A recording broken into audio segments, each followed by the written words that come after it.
냄새에 특유의 맛과 향으로 큰 사랑을 받아온 해산물이 있다. 붉은색 단단한 몸에 원추형의 돌기가 많이 나 있어 바다의 파인애플이라고도 불리는 멍게. 수분은 풍부하면서 지방질이 거의 없어 해삼, 해파리와 함께 3대 저칼로리 수산물로 손꼽혀온 멍게는 특별한 양념을 하지 않아도 그 자체만으로 시원하면서 상큼한 맛을 자랑하는데, 오늘 건강밥상에서는 바다의 꽃 멍게와 함께한다. 멍게는 지방질이 거의 없어 해삼, 해파리와 함께 3대 저칼로리 수산물로 꼽히는 다이어트와 건강에 좋은 음식입니다. 타우린이 풍부해 노화 방지 효과가 탁월하고 신티올이 간 기능 강화와 숙취 해소에 좋으며 바나듐이 있어 당뇨에도 효과적입니다. 또한 각종 미네랄이 풍부해 혈당 감소 효과와 변비를 방지해 다이어트에 좋고 더불어 스태미너 향상에도 도움이 되는 좋은 음식입니다. 멍게를 고를 때는 껍질이 단단하고 붉은색을 띠는 것을 선택하자. 또한 속살이 도톰하고 비린내가 덜 나는 것이 신선한 멍게다. 오늘의 첫 번째 요리는 상상 초월, 맛의 신세계가 열린다. 멍게와 누룽지, 그리고 봄나물의 3단 콜라보 멍게 누룽지 피자. 하얀 면발위에 노란 멍게꽃이 활짝. 식욕을 부르는 별미 중의 별미, 멍게 볶음국수도 만들어보자. 향긋한 향이 매력적인 멍게는 어떻게 먹어도 맛있죠? 늘 멍게를 비빔밥으로 만들어 드셨다면 오늘은 익숙한 듯 색다르게 누룽지 위에 올려보세요. 오늘은 맛도 있고 식감도 재미있는 멍게 누룽지 피자 만들어 볼게요. 멍게에 들어있는 바나듐이라는 성분은 우리 몸의 신진대사를 원활하게 하고 혈당을 감소시켜 당뇨병을 개선하는 효과가 있다. 또한 멍게에 들어있는 신티올이라는 성분은 숙취 해소에 도움을 준다. 오늘의 첫 번째 요리, 멍게 누룽지 피자. 먼저 멍게를 손질해야 하는데 아래쪽에 뿌리처럼 나 있는 돌기를 잘라내고 가위를 이용해 속살과 껍질을 분리하자. 그리고 멍게 속살이 나오면 실처럼 생긴 내장도 제거해준다. 멍게는 조개류와 달라서 혈감이 따로 필요 없고 깨끗하게 씻은 후에 손질해 주시면 되는데요. 뿌리 부분은 칼로 자른 후에 가위로 이용해서 잘라주면 더욱더 쉽게 껍질과 살을 분리할 수 있습니다. 내장이 제거된 멍게는 민물에서 많이 씻어내면 맛과 향이 떨어지는 만큼 깨끗한 물에서 한두 번 정도 가볍게 씻어낸 후 물기를 털어낸다. 이어서 향긋한 봄나물, 달래도 적당한 크기로 썰어서 준비하고, 산뜻한 풀향이 매력적인 돌나물도 깨끗한 물에서 여러 번 씻어낸 후 물기를 털어놓자. 멍게는 향긋한 봄나물과 참 잘 어울리는데요. 봄나물을 사용하실 때는 깨끗하고 꼼꼼하게 세척해 주시기 바랍니다. 이제 고소한 누룽지를 만들 차례. 밥에 참기름과 소금 간을 한 후 골고루 섞이도록 잘 비벼준다. 그런 다음 프라이팬에 밥을 올리고 얇게 펴준다. 그리고 불을 켠 후 아주 약한 불에서 노릇해질 때까지 구워준다. 누룽지를 그냥 만드는 것보다는 이렇게 참기름과 소금 간을 해서 만들면 더욱더 맛있는 누룽지 피자를 만드실 수 있어요. 레몬 소스도 만들어 놓자. 레몬즙에 물, 식초, 설탕, 맛술, 간장을 넣고 잘 섞어준다. 커다란 볼에 달래와 돌나물, 그리고 샐러드 채소를 담아 놓는다. 그리고 만들어 놓은 레몬 소스를 골고루 끼얹어 준 다음 소스가 골고루 배어들도록 잠시 기다려준다. 돌나물과 달래는 드레싱에 버무려서 바로 먹는 것보다 3분 정도 두었다가 먹으면 간이 배서 더욱더 맛있게 먹을 수가 있습니다. 만들어 놓은 누룽지 위에 초고추장을 발라준 다음 봄나물을 올려준다. 그리고 멍게까지 더해주면 멍게 누룽지 피자 완성! 바삭하면서 고소한 누룽지와 향긋한 멍게의 색다른 만남, 멍게 누룽지 피자. 바다의 향기와 고소함이 입안 가득 퍼지며 봄날의 특별한 피크닉을 떠올리게 한다. 봄이 되면 많은 사람들이 즐겨 먹는 멍게는 생으로 먹어도 맛있지만 익혀 먹어도 역시나 그 맛이 좋습니다. 시원한 맛이 일품인 멍게와 봄의 향기가 가득한 냉이를 함께 볶아 만든 멍게 볶음국수 만들어 볼게요. 멍게에는 타우린이 많이 들어있어 콜레스테롤 수치를 낮춰주고 혈액순환을 원활하게 해준다. 또한 멍게에는 식이섬유가 많이 들어있어 변비를 예방하고 다이어트에도 도움을 준다. 오늘의 두 번째 요리인 멍게 볶음국수. 먼저 멍게를 손질해야 하는데 멍게 돌기 부분을 칼로 잘라주고 가위를 이용해 껍질을 자른 다음 노란 속살을 잡아당기면 쉽게 분리된다. 손질한 멍게는 흐르는 물에 깨끗이 씻은 후 적당한 크기로 잘라준다. 멍게를 고를 때는 껍질이 단단하고 색이 진하고 붉은 것이 좋습니다.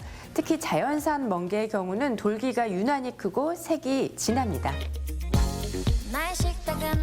멍게와 함께 소면도 삶아놓자. 끓는 물에 소면을 넣고 3분 정도 삶은 다음 소면을 건져낸 후 체에 받쳐 물기를 없애준다. 마늘은 얇게 슬라이스해준다. 그리고 오늘 요리의 또 다른 주인공 냉이는 깨끗하게 손질한 후 작게 썰어 넣는다. 냉이는 뿌리까지 먹어야 향이 더욱더 진하기 때문에 아주 꼼꼼하게 세척해 주시고요. 매콤한 맛을 좋아하신다면 청양고추를 첨가해서 볶아주셔도 맛있게 드실 수 있습니다. 이제 재료들을 볶아주자. 먼저 달군 팬에 올리브유를 넉넉하게 두르고 마늘을 튀기듯 볶는다. 그런 다음 마늘 향이 올라오면 멍게와 맛술을 넣고 함께 볶다가 냉이와 다진 마늘도 더해준다. 이어서 삶아놓은 소면과 굴소스를 넣고 함께 볶아준다. 이때 식용유와 소면을 삶았던 면수를 넣어주면 면이 서로 붙지 않는다. 국수를 볶을 때에는 소면을 삶았던 면수를 넣어가면서 볶으면 면이 서로 붙지 않게 맛있게 볶을 수가 있습니다. 재료들이 다 볶아지면 불을 끈 다음 마지막으로 참기름을 더해준다. 그리고 그릇에 소면과 냉이, 멍게를 풍성하게 올려주면 멍게 볶음국수 완성! 멍게와 호로록 국수의 특별한 만남, 멍게 볶음국수. 멍게 특유의 향긋한 풍미와 국수의 감칠맛이 어우러져 남녀노소 누구나 즐길 수 있는 한 끼 식사로 손색이 없다. 멍게는 성질이 차기 때문에 열이 많은 사람들은 좋지만 몸이 냉한 사람들이 많이 먹을 경우 소화불량이나 설사가 날 수 있습니다. 그런 분들은 따뜻한 성질이 있는 초고추장과 같이 먹으면 부작용을 줄일 수 있습니다. 또한 오이나 무와 같이 먹는 것도 권해드립니다. 바다내음이 물씬 나는 멍게는 봄철 별미 해산물로 으뜸 중에 으뜸이다. 입안에서 씹을수록 퍼져나오는 달콤한 맛은 잃었던 입맛을 찾아주는데 제격인데 비빔밥은 물론 국수나 파스타 혹은 피자 등 다양한 요리의 주인공으로 활용 범위를 넓히고 있는 멍게. 봄의 절정, 꽃보다 향기로운 멍게와 함께 몸과 마음에 에너지를 불어넣어보자. 건강플러스 인사드립니다. 안녕하세요. 임보라입니다. 여러분 오늘 아침 컨디션은 어떠셨는지 모르겠습니다. 아침 기상 후 5분이 우리의 건강을 좌우한다고 하는데요. 눈을 뜨자마자 기지개를 활짝 펴주고 또 가벼운 스트레칭을 해주면 건강에 좋다고 합니다. 그렇게 되면 경직돼 있던 근육이 풀어지면서 우리 몸이 더 가벼워진다고 하고요. 또 창문을 활짝 열고 햇볕을 쐬주면 아드레날린 분비가 촉진되면서 또 정신도 맑아진다고 하니까요. 건강한 아침 습관으로 꼭 실천해 주시기 바랍니다.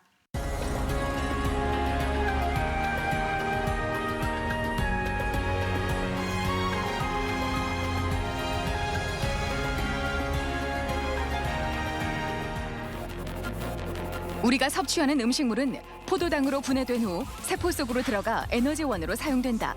그런데 세포에 에너지를 전달해야 할 인슐린이 부족하거나 제 역할을 못하면 혈액 내의 당이 세포 내로 잘 들어가지 못하게 된다. 이로 인해 혈액 내에는 비정상적으로 당이 쌓이고 에너지 부족이 생기면서 여러 대사장애가 동반되는데 이를 당뇨병이라고 한다. 2017년 보건복지부 발표에 따르면 우리나라 만 30세 이상 당뇨병 발병률은 10.4%에 이른다. 당뇨병은 인슐린이 충분히 나오지 않거나 또는 인슐린이 작용이 제대로 되지 않아서 혈당이 지속적으로 올라가 있는 병을 얘기를 합니다. 고혈당이 지속적으로 노출이 되면서 혈관 손상을 일으켜서 혈관 합병증을 일으키는 병입니다. 당뇨병은 그 자체로는 생명이나 일상에 큰 위협이 되지 않는다. 하지만 당뇨병을 방치해 혈당을 제대로 조절하지 않으면 다양한 합병증으로 이어지는데 장기간 고혈당 상태가 유지되면 인체의 크고 작은 혈관이 손상되는 것은 물론 심한 경우 생명까지 이를 수 있다. 오늘 TV 주치에서는 평생 관리해야 할 만성질환 당뇨병에 대해 자세히 알아본다. 당뇨병은 국내 성인 10명 중 1명이 앓고 있을 정도로 흔한 질병입니다.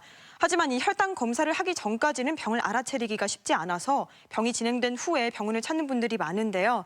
자, 오늘 이 시간에는 이 당뇨병에 대해서 자세히 알아보도록 하겠습니다. 도움 말씀에 건양대학교 병원 내분비내과 김종대 교수 모셨습니다. 교수님 안녕하세요. 네, 안녕하세요. 네. 자, 오늘의 주제가 바로 당뇨병인데요. 당뇨병 하면 우리 혈액 속에 이 포도당 수치와 연관이 있는 것으로 알고 있는데 몸속에서 포도당이 어떤 역할을 하게 되는 걸까요? 네, 그 포도당은 우리 몸의 가장 중요한 이제 에너지원입니다. 그 사람 몸의 이제 세포들은 이 포도당을 먹고서 이제 살아가게 되고요. 특히 머리의 뇌 같은 경우는 이 포도당만을 연료로서 사용할 수가 있습니다. 네. 자, 당뇨병에서 또 중요한 게 바로 인슐린이 아닐까 싶은데요. 인슐린이 우리 몸에서 얼마나 중요한 호르몬인지 자세히 설명해 주시면 좋을 것 같습니다. 네, 그 인슐린은 혈당이 올라가지 않게 이제 하는 역할을 하게 되고요.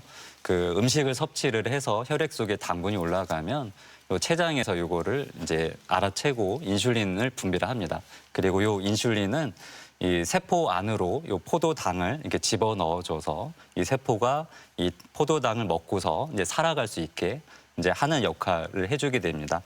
또 다른 그림으로 이제 비유를 하자면 요 이제 아이 엄마가 요 아이한테 이 이유식을 떠먹여 주고 있는데요. 요런 이 음식물을 이제 세포 안으로 떠먹여 주는 역할을 한다고 할 수가 있습니다. 네. 자, 그렇다면 오늘의 주제 바로 당뇨병의 정의에 대해서 설명해 주시죠. 예, 당뇨병은 그 당뇨병 할 때 당은 포도당 할 때의 당이고요. 이 요자는 이제 소변할 때 요자입니다.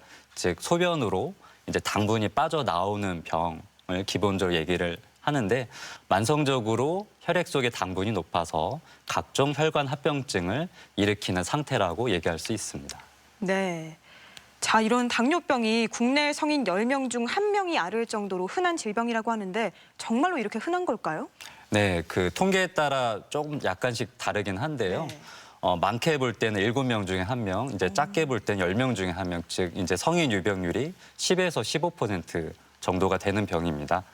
그래서 우리나라 전체 당뇨병 인구가 이제 500만 명이 넘게 되고 특히 그 나이가 들수록 점점 많이 생기는 병이기 때문에 앞으로도 당뇨병 환자 폭발적으로 이제 증가할 걸로 예상이 되고 있습니다. 네. 나이가 들수록 또 많이 생길 수 있다고 해주신 만큼 연령별로도 유병률이 다를 것 같아요. 네, 맞습니다. 그 당뇨병은 연령이 증가할수록 증가하는 병이고, 요 남자와 여자를 조금 비교해서 보겠습니다. 이 빨간색이 이제 여자이고요, 요 초록색이 이제 남자인데, 같은 나이대에서 남자가 더 잘생깁니다. 그 남자의 생활 습관이 더 안 좋거든요. 그래서 이제 70세 전까지는 남자서 여자보다 더 발생이 높다가 이제 70세 넘어가면서는 좀 역전이 되고요. 이제 점점 증가하다 이제 70세 이상에서는 한 30%가 당뇨병을 앓게 됩니다. 그런데 그래프를 보니까 70세 이상에서는 여성이 더 높은데 그 이유가 뭘까요? 네, 그거는 아마도 이제 그 여자의 수명이 더 길게 되죠. 여자의 수명이 더 길게 돼서 남자 같은 경우는 먼저 당뇨병이 빨리 오고 조금 더 사망을 더 빨리 합니다. 보통 여자의 수명이 5년에서 10년 길기 때문에 이제 그렇기 때문에 70세 이상에서 역전되는 걸로 생각되고 있습니다. 네. 자, 이렇게 당뇨병의 발병률은 계속 늘고 있지만 당뇨병에 대한 인식은 아직도 부족한 실정이라고요. 네, 그 가장 그 애석한 거는 본인이 당뇨병이 있는데도 불구하고 당뇨병을 모르는 사람이 여전히 많다는 사실입니다. 이제 그거를 이제 당뇨병 인지율이라고 하는데 네. 당뇨병의 인지율은 지난 10년 사이에 70%로 큰 변화가 없습니다.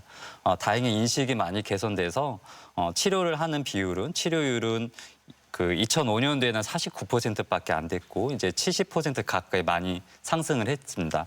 하지만 또 애석하게도 당뇨병이 조절이 잘 되는 비율, 이제 조절률은 한 25%밖에 여전히 안 되는 상황입니다. 네. 당뇨병이라는 건 스스로 자각하기가 쉽지 않다고 하는데요. 자, 그렇다면 당뇨병의 대표적인 증상 어떤 게 있을까요? 네, 당뇨병의 증상은 일단은 소변을 많이 보게 되고 또 갈증이 많이 나서 이제 물이 많이 먹히게 됩니다. 그렇게 되면서 이제 체중이 빠지는 요 3가지 증상이 가장 대표적이고요. 혈액 속에 당분이 올라가게 되면은 소변으로 넘쳐 흘러서 빠져나가게 되고 당분만 빠져나오는 게 아니라 그 물을 같이 끌고서 빠져나오게 됩니다. 그렇기 때문에 소변량이 많아져서 이제 소변을 많이 보게 되고 소변을 많이 보기 때문에 몸이 탈수가 됩니다. 그렇기 때문에 갈증이 많이 나서 이제 물이 먹히게 되고 체중이 빠지게 되는 이유는 두 가지가 있습니다. 몸에서 수분이 빠져나가서 탈수되는 증상과 몸에서 당분을 이용하지 못하기 때문에 지방을 대체 연료로서 이용을 하게 됩니다. 지방이 분해가 되면서 체중이 빠지는 이유 두 가지가 있습니다. 네. 그렇다면 당뇨병을 일으킬 수 있는 위험 인자나 원인 같은 것도 알 수 있을까요?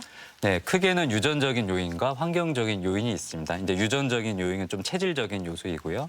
이제 환경적인 요인은 이제 각종 이제 음식물 아니면 운동, 다음에 이제 비만과 같은 이제 후천적인 이제 요소인데요. 일란성 쌍둥이의 2형 당뇨병이 일치할 확률. 그러니까 또 일란성 쌍둥이가 똑같이 2형 당뇨병이 생기거나 아니면은 똑같이 안 생기거나 요 일치율이 80%입니다. 요 얘기는 80%는 유전적이라는 얘기고 나머지 20%는 환경적인 요소에 의해서 이제 좌지우지 된다고 얘기를 할 수가 있고요. 그 부모 중 한 사람이 당뇨병일 때 자녀가 당뇨병일 확률은 30% 정도입니다. 양쪽 부모가 당뇨병일 때는 60%가 이제 당뇨병이 되고요. 그 당뇨병이 유전병은 아니지만 유전적인 경향이 굉장히 강한 병이라고 할 수 있습니다. 혈당이 상승하는 원인은 크게 이제 두 가지로 볼 수가 있는데 인슐린이 잘 나오지 않거나 아니면 인슐린은 잘 나오지만 인슐린이 잘 듣지 않을 때 이거를 인슐린 저항성이라고 얘기를 합니다.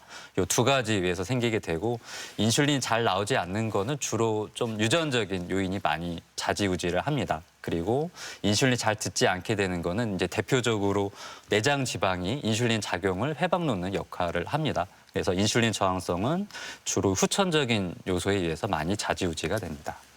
네, 건강플러스 오늘은 당뇨병에 대해서 이야기 나누고 있는데요. 이번에는 병원에 직접 찾아가서 당뇨병의 진단법과 치료법에 대해서 알아보도록 하겠습니다. 화면으로 만나보시죠. 우리나라의 당뇨병 발병률은 빠르게 늘어나고 있다. 지난 20여 년간 당뇨병 환자 수가 12배 이상 증가했으며 당뇨병 유병률은 OECD 국가 평균의 2.5배에 이르고 당뇨병으로 인한 사망률은 OECD 국가 중 1위에 이른다. 하지만 환자의 30%가량이 자신에게 당뇨병이 있는지조차 인지하지 못하고 있으며 이로 인해 질환이 한참 진행된 후에야 병원을 찾는 경우가 많다. 오늘 어떤 것 때문에 진료 보러 오셨습니까? 네, 최근에 좀 물을 평상시보다 더 많이 먹고요. 그리고 좀 피곤하기도 하고 그리고 네. 자꾸 살은 더 빠지는 것 같아서 왜 그런지 한번 알아봐야 될 것 같아서 진료 보러 왔습니다. 네, 갈증이 나서 물이 많이 먹힌다고 하셨는데 하루에 얼마나 물을 많이 드시나요? 저희 보통 먹는 생수병으로 한 2개 정도씩은 먹는 것 같아요. 아, 그 1.5리터 페트병 얘기하시나요? 네네네. 그 정도 크기로. 네, 그럼 직계 가족분 중에 당뇨병 있으신 분 혹시 계신가요? 네, 친정 부모님이 다 당뇨가 있으세요. 소변을 자주 보거나 갈증이 심해지고 피로감, 체중 감소 등의 증상이 나타나면 당뇨병을 의심해봐야 한다. 당뇨병의 원인은 명확히 밝혀져 있지 않지만 가족 중 당뇨병 환자가 있으면 발생 위험이 높은 것으로 알려져 있다. 따라서 당뇨병 가족력이 있다면 비만이나 운동 부족 등 당뇨병을 유발할 수 있는 요인을 피할 수 있도록 노력해야 한다. 네, 이 환자분은 이미 당뇨병으로 인해서 갈증이 많이 나고 물이 많이 먹히게 되고 체중이 빠진 증상까지 생긴 분입니다. 즉 당뇨병 초기는 이미 지나간 분이고 우선은 혈액 검사를 해서 이제 당화혈색소를 체크해서 당뇨가 얼마나 심한지를 측정을 하게 되고 남아있는 췌장 기능이 얼마나 있는지도 체크를 하게 됩니다. 수치에 따라서 먹는 약을 쓰거나 아니면 인슐린 치료까지 필요한 경우라고 생각이 됩니다. 당뇨병은 혈액 검사로 쉽게 진단할 수 있다. 증상이 없는 경우 8시간 이상 공복 후 혈당이 126 이상이거나 경구 당부화 검사 2시간 후 혈당이 200 이상인 경우를 당뇨병으로 진단한다. 당뇨병이 의심되면 소변 검사를 통해 요당과 단백뇨의 유무를 확인하고 합병증 여부를 판별할 수 있다.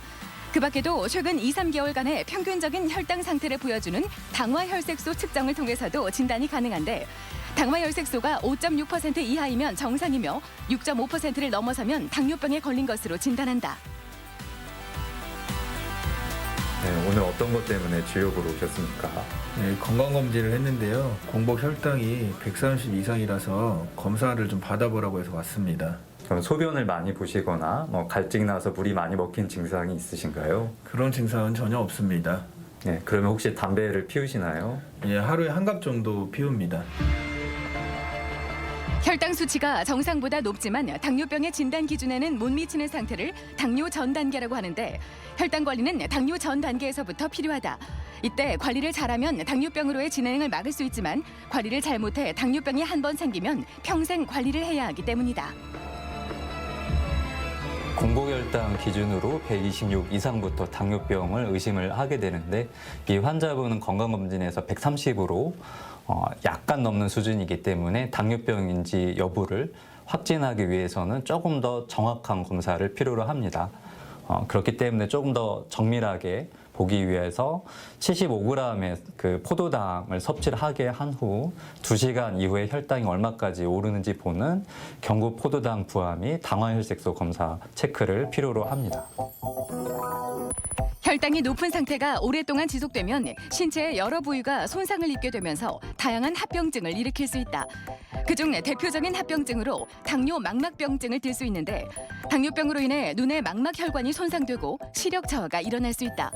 또한 신장 기능도 나빠질 수 있는데 당뇨로 인해 콩팥 손상이 심해지면 콩팥에서 노폐물이 배설되지 않아 만성 신부전에 이를 수 있으며 혈액 투석을 하거나 신장 이식 수술을 받아야 할 수도 있다. 우선은 혈당이 많이 높아져 있다면 많은 불편한 증상들이 생기게 되죠. 체중이 빠지고 기력이 없고 갈증이 나고 소변을 많이 보게 되고 이런 증상들을 좋아지게 하는 목적도 있지만 대부분은 무증상에 있습니다. 즉 증상이 없더라도 고혈당이 누적이 되면은 결국 10년, 20년 뒤에 각종 혈관 합병증들을 일으키기 때문에 합병증들을 예방하기 위해서 미리미리 관리가 필요합니다. 당뇨병으로 진단을 받아도 초기라면 생활 습관을 개선하는 것만으로도 치료가 가능하다. 하지만 대부분의 경우 평생 꾸준하게 관리해야 하는 만성 질환이 바로 당뇨병이다. 또한 최근에는 젊은 층에서도 당뇨병이 발병하는 만큼 정기적인 검사가 필수인데 누구도 피해갈 수 없는 당뇨병. 규칙적인 운동과 건강한 식습관, 적정 체중 유지만이 확실한 예방법이다. 네, 병원을 찾아가서 환자들을 만나보고 당뇨병에 대해서 알아봤습니다. 자, 계속해서 당뇨병의 진단에 대해서 알아보도록 하겠습니다. 당뇨병의 진단은 어떻게 이루어지고 또 진단 기준은 무엇일까요?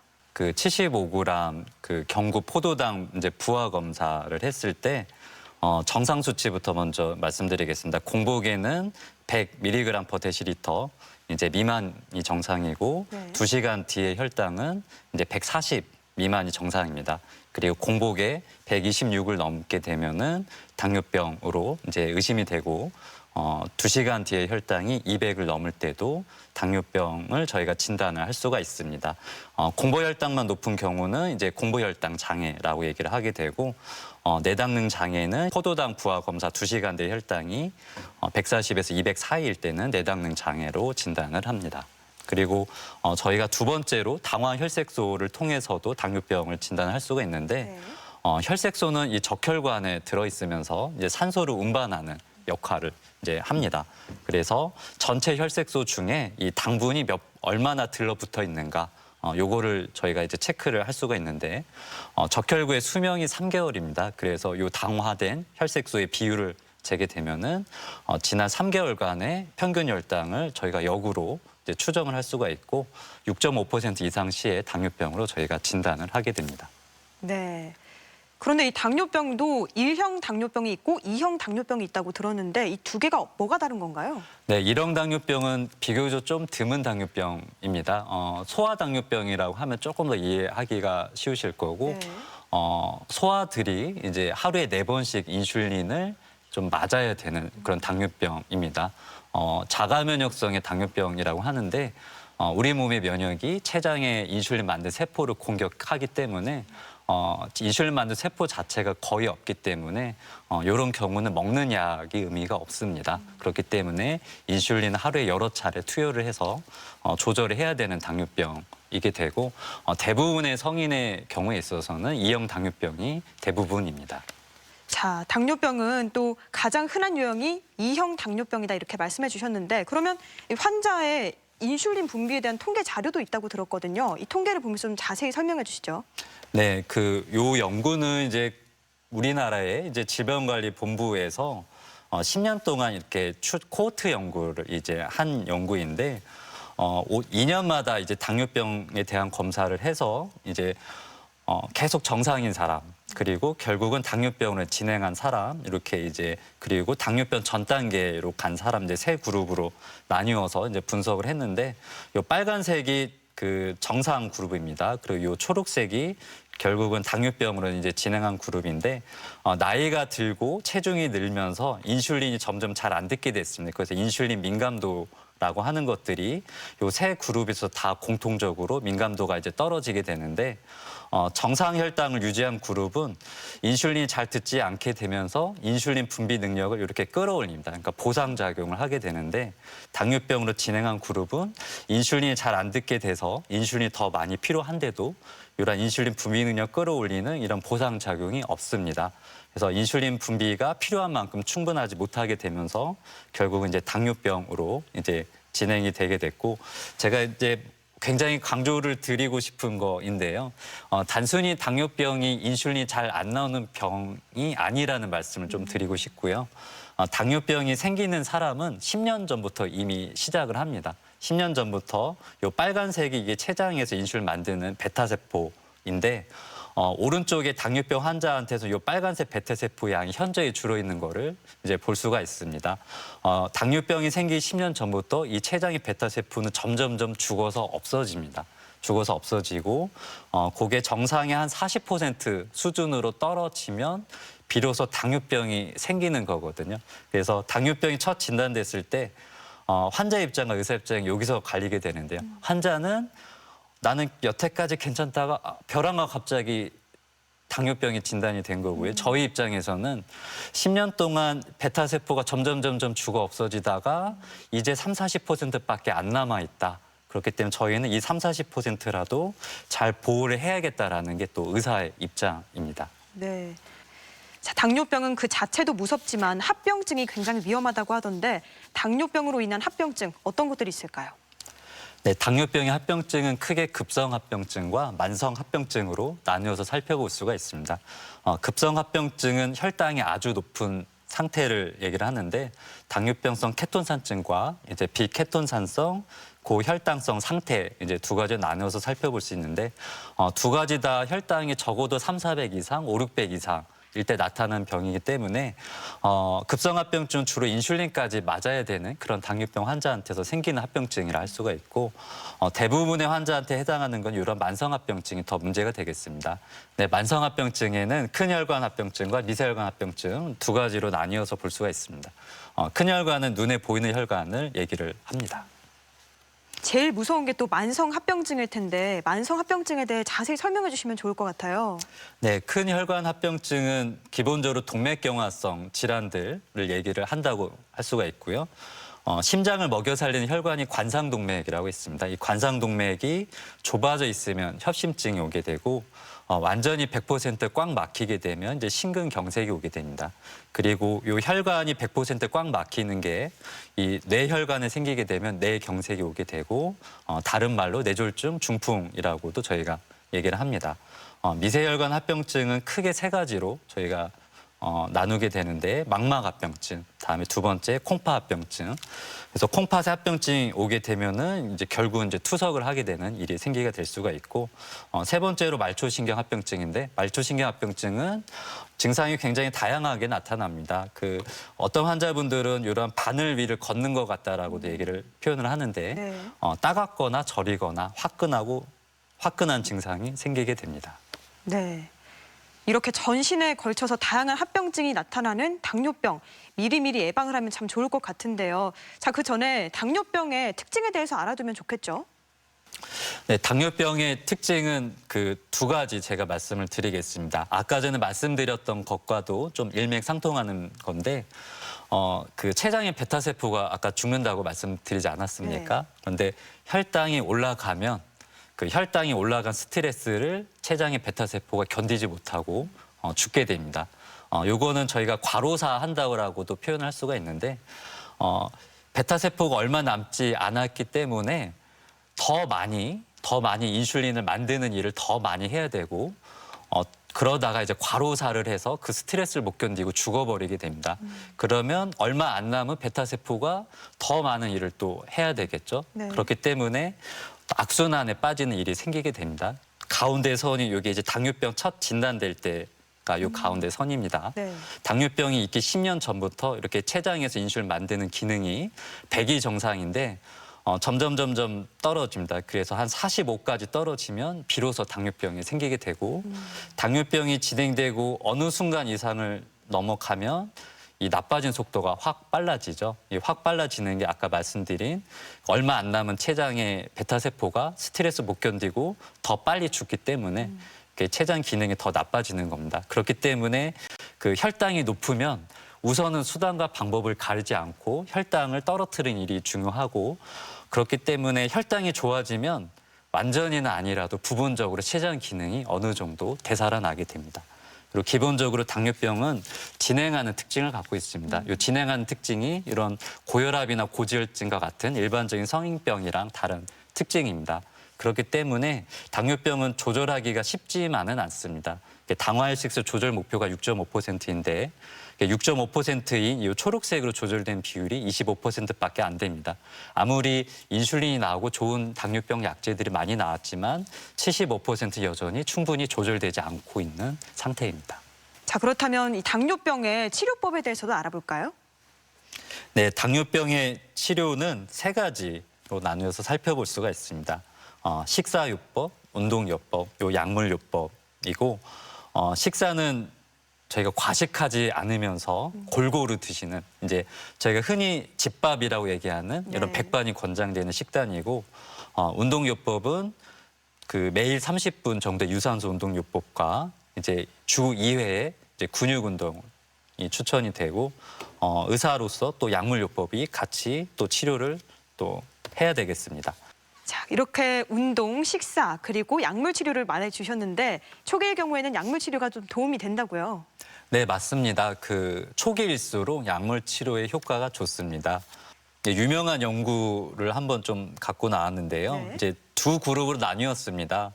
당뇨병이 진단되고 10년 동안 조절을 좀 대충한 그룹, 이걸 일반적인 치료군이라고 하겠습니다. 그리고 혈당을 아주 열심히 조절한 그룹, 요 적극적인 치료군이라고 하겠습니다. 연구를 이제 10년 동안 했고요. 이제 연구가 끝났습니다. 그리고 연구가 끝났기 때문에 이제 두 군 간의 당뇨 조절 정도 이제 비슷해졌습니다. 이렇게 7년 동안을 추가로 추적 관찰을 했는데 연구가 끝났는데도 불구하고 여전히 초반에 적극적인 약물 치료를 했던 군에서 심혈관 질환으로 인한 사망률이 50% 가까이 낮았습니다. 그래서 저희가 요거를 당뇨병 치료에 있어서 유산 효과라고 얘기를 하는데 유산은 이러한 부모로부터 이제 물려받는 이런 네. 경제적인 것들 얘기를 하죠. 그래서 당뇨 초반에 열심히 치료를 잘 해놓으면 나중에 설렁설렁 대충대충 좀 치료하더라도 초반에 열심히 해놓은 효과가 여전히 물려받게 됩니다. 무엇보다 초기에 치료하는 게 참 중요한 병인 것 같습니다. 최근에는 여러 가지 요법을 한꺼번에 동시에 실시하는 게 요즘 추세라고요? 네, 그 예전의 치료는 하나하나 추가하는 치료라고 할 수가 있으면 점점점 단계를 높이는 네. 이런 스텝업 치료인데요. 식이운동요법을 먼저 해보고 약을 하나 쓰고 조절하는데 용량 올리고 또 안 되면 이제 약을 또 하나 추가하고 반면에 최근에 이제 치료 트렌드는 초반일수록 치료 효과가 제일 좋기 때문에 초반에 동시에 공격을 하는 거죠. 이제 유산소 운동과 그다음에 식이요법도 같이 하고 약물도 여러 가지를 같이 조합을 해서 쓰게 되고 치료가 잘 되면 약을 점점점 거꾸로 줄여나갑니다. 아까 전 말씀드렸다시피 혈당이 좋아지게 되면 췌장 기능이 어느 정도 회복이 됩니다. 그렇기 때문에 오히려 반대로 약을 좀 줄여나갈 수가 있습니다. 그래서 최근의 추세는 초반에 집중적인 치료를 하면서 조절이 잘 되면 오히려 단계를 낮춰가는 이런 스텝다운 치료를 하게 됩니다. 네. 여기서 중요한 게 이 식이요법이나 운동요법도 발병을 한 후에는 효과가 좀 떨어지겠죠. 예, 맞습니다. 이게 이제 그 미국의 이제 보건복지부죠. NIH에서 이제 시행했던 이제 룩 어헤드라는 연구가 2013년도에 발표가 됐는데 사실 요거를 말씀드리면 환자분이 굉장히 좀 싫어할 것 같습니다. 네. 왜냐하면 10년 동안 그 열심히 식이운동요법을 시킨 군이랑 표준적인 치료군을 비교를 했는데 심혈관 질환 발생의 차이가 애석하게도 없었습니다. 하지만 그렇다고 저희가 식이운동요법이 효과가 없다라는 얘기는 아니고 식이운동요법을 열심히 한 군에서 혈당 조절도 더 잘 됐고 그러면서 당뇨병의 미세혈관 합병증들은 더 감소를 했습니다. 하지만 동맥경화 합병증들은 식이운동요법만 갖고는 좋아지지가 않았습니다. 자, 그렇다면 당뇨병 발생 이전에 이렇게 식이운동요법을 꾸준히 실시해 준다면 그래도 좀 다른 그룹과는 효과가 있지 않을까 이런 생각 드는데요. 다른 점 있나요? 네, 식이운동요법의 골든타임이 있습니다. 골든타임이면 당뇨병 전 단계입니다. 요 연구는 다깅 스터디라고 이 WHO에서 이제 중국의 다깅이라는 지역에서 했던 당뇨병 이제 진행 예방에 대한 연구였는데 네. 생활 습관을 열심히 이제 교정을 했던 군에서 이 연구가 끝나고 이제 30년까지 추적 관찰을 했습니다. 그래서 초기 6년간의 연구가 끝나고 두 군간의 생활 습관은 비슷했죠. 하지만 30년 뒤에도 여전히 당뇨병이 23% 감소가 됐습니다. 즉 열심히 초반 6년 식이운동요법을 열심히 한 것이 30년 뒤까지도 남아 있거든요. 그러니까 당뇨병 전 단계에서는 식이운동요법의 효과가 아주 크다고 할 수가 있고 네. 당뇨병을 넘어서서 심혈관 질환 사망률에 대한 연구가 끝나고 30년 동안 추적 관찰했을 때 33% 덜 생겼습니다. 아까 당뇨병 환자한테서 10년에서는 차이가 없었죠. 하지만 당뇨병 전 단계에서는 30년 뒤에 심혈관 질환 사망률이 33% 감소가 됐습니다. 즉 당뇨병 전 단계에서 식이운동요법의 효과가 아주 크다고 할 수가 있습니다. 네. 이 당뇨는 우리가 완치의 개념이 아니라 꾸준히 평생 동안 관리를 해줘야 하는 질병이라고 알고 있는데 자 그렇다면 당뇨병 관리에서 가장 중요한 것 뭘 들 수 있을까요? 네, 제가 말씀드리고 싶은 거는 당뇨병은 3박자가 맞아야 된다. 식이요법, 운동요법, 약물요법 3박자가 맞아야 됩니다. 식이운동요법만 갖고 당뇨병을 치료하는 분들이 많지만 하지만 그것만으로 당뇨병을 치료하기가 힘듭니다. 왜냐하면 10년 전부터 이미 췌장 기능이 점점점 나빠져 온 거이기 때문이죠. 하지만 반대로 약물 치료를 아무리 잘해도 식이운동요법을 하지 않는다면 당뇨병이 조절이 되지가 않습니다. 약물 치료와 함께 식이운동요법 3박자가 맞을 때 당뇨병 관리가 잘 된다고 얘기를 할 수가 있습니다. 네. 대전 MBC 건강플러스 오늘은 당뇨병에 대해서 이야기 나누고 있는데요. 이번에는 당뇨병에 대한 오해와 진실을 OX로 풀어보도록 하겠습니다. 자, 먼저 첫 번째 질문입니다. 소변에서 당이 나오면 무조건 당뇨병이다. O일까요, X일까요? 네, X입니다. 소변에서 당이 나오는 경우가 당뇨병 말고도 일시적으로 콩팥 기능이 안 좋다든지 아니면 유전적인 요소에서 소변으로 당분이 빠져나오는 경우가 있습니다. 그렇기 때문에 X이고 또 당뇨병의 초반에는 또 소변으로 당분이 빠져나오지 않는다는 것도 제가 또 말씀을 드리고 싶습니다. 네.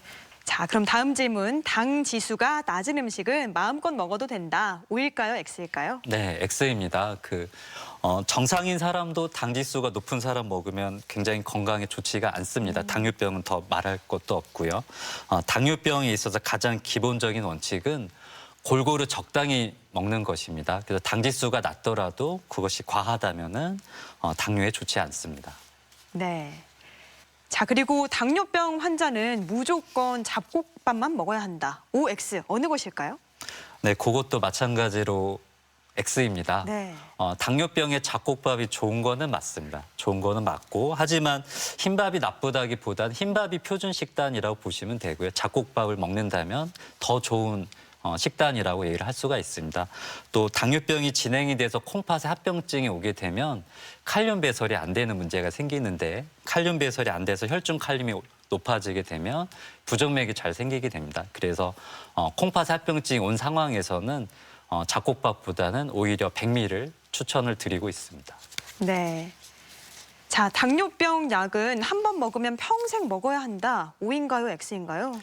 네, X입니다. 네, 당뇨병 초기인 경우는 환자분이 식이운동요법을 잘 했을 때 당뇨병이 없어지기도 한데 저희는 이걸 완치라기보다는 이제 관해됐다라고 표현을 하긴 하는데 네.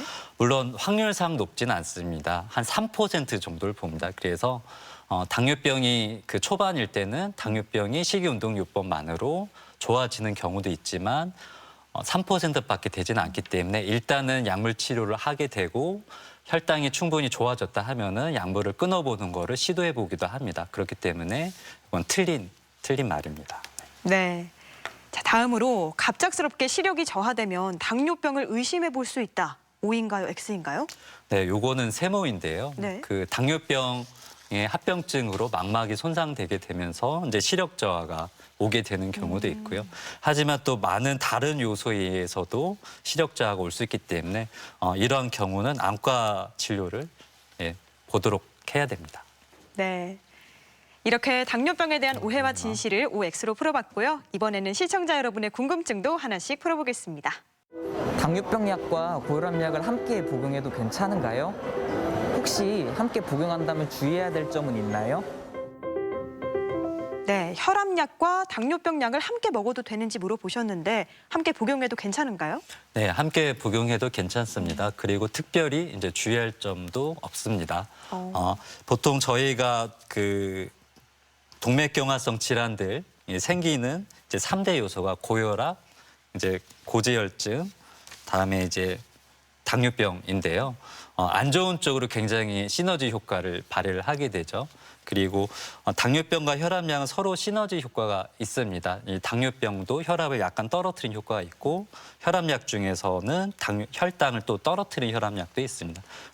좋은 쪽으로 동맥경을 예방하는 쪽으로 시너지 효과가 생기기 때문에 같이 이제 드셔야 되는 경우는 같이 드시는 게 좋겠습니다. 네, 제가 5살 아들이 있는데 친척이나 아니면 가족들 중에 당뇨 환자가 있으면 저희 아들도 당뇨병에 걸릴 수 있는 건지 궁금합니다. 당뇨병이 유전적인 요인이 많기 때문에 친인척 중에 당뇨병 환자가 있다면 어린아이도 당뇨병에 걸릴 수 있는 건지 물어보셨거든요. 어떻습니까? 네, 맞습니다. 당뇨병은 유전 경향이 큰 병이기 때문에 반드시 당뇨에 걸리는 거는 아니지만 아까 말씀드렸다시피 그 부모가 당뇨병이 있으면 자녀가 당뇨병에 걸릴 확률은 2~3배 높다라고 볼 수가 있고 하지만 식이운동요법을 열심히 철저히 한다면 그런 것들은 충분히 예방될 수가 있습니다. 당뇨병 환자는 혹시 커피도 삼가해야 되나요? 네, 당뇨병 환자 커피도 삼가야 되는지 물으셨는데요. 커피도 먹지 말아야 되나요? 네, 좋은 질문 같습니다. 믹스 커피는 좋지는 않습니다. 믹스 커피는 이제 설탕이 들어가 그렇죠. 있기 때문에 좋지가 않고 순순히 커피만 놓고 보면 당뇨에 좋습니다. 아메리카노는? 맞습니다. 이제 원두 커피를 권장을 하게 되는데 원두 커피 한 잔이 당뇨병 위험을 한 8% 정도 줄입니다. 줄이고 커피를 많이 먹으면 먹을수록 오히려 더 많이 줄였습니다. 그래서 6잔 정도 먹게 되면 오히려 당뇨가 30% 덜 생긴다는 연구가 있고 그런 연구는 굉장히 여러 연구에서 일관적으로 보고가 되는 상황입니다. 그리고 꼭 당뇨병이 아니더라도 커피 같은 경우는 심혈관 질환 사망률, 전체 사망률도 줄였습니다. 그래서 카페인이 너무 과하게 권장 섭취량을 넘지 않는다면 보통 하루 커피 4잔 정도를 얘기를 하는데 오히려 당뇨병 환자한테서 원두 커피는 좀 권장하는 음식에 속합니다. 특별한 이유가 있을까요? 원두 커피가 당뇨병에 좋은? 네, 지금 여러 연구에서 그거는 굉장히 일관적으로 보고가 되는 상황인데요. 네. 아마도 예상을 하는 거는 이제 추정을 하는 거는 커피에 들어있는 폴리페놀과 같은 여러 항산화 성분이 당뇨에 좋은 효과를 일으키는 것으로 생각을 하고 있습니다. 네. 자, 끝으로 당뇨병에 대해서 꼭 기억해야 할 점 핵심을 요약해 주시면 좋을 것 같은데요. 당뇨병은 네모다라고 한다면 이 네모를 어떻게 채워주시겠어요? 네, 저는 당뇨병은 선택이다라고 말씀드리고 싶습니다. 당뇨병이 첫 진단됐을 때 2부류의 환자가 있습니다. 한 분은 정말 관리를 정말 존경스러운 마음이 들 정도로 식이요법, 운동요법을 정말 철저히 하시면서 오히려 당뇨병 진단되기 전보다 더 건강해지는 그런 반전의 계기로 삼으시는 분들이 있고 어떤 분들은 여전히 계속 그 단 것들 많이 드시고 관리를 잘 못하시는 분들이 있는데, 즉 당뇨병이 이미 온 거는 어쩔 수 없지만 그건 내가 선택할 수 있는 건 아니지만 당뇨병이 이후의 삶은 내가 선택을 할 수가 있습니다. 네. 당뇨병은 선택이다. 꼭 기억하시기 바랍니다. 자, 오늘 이 시간 당뇨병에 대해서 자세히 알아봤습니다. 지금까지 내분비내과 김종대 교수와 이야기 나눴습니다. 오늘 말씀 고맙습니다. 당뇨병은 한번 발병하면 완치가 쉽지 않은 만큼 평소에 예방을 해주는 게 무엇보다 중요합니다. 균형 잡힌 식습관과 적당한 운동 잊지 마시고요. 40세 이상이라면 1년에 한 번씩 정기 검진을 받아보시기 바랍니다. 건강 플러스 오늘 저희가 준비한 소식은 여기까지입니다. 건강한 한 주 보내시고요. 저는 다음 주 이 시간에 찾아오겠습니다. 시청해주신 여러분 고맙습니다.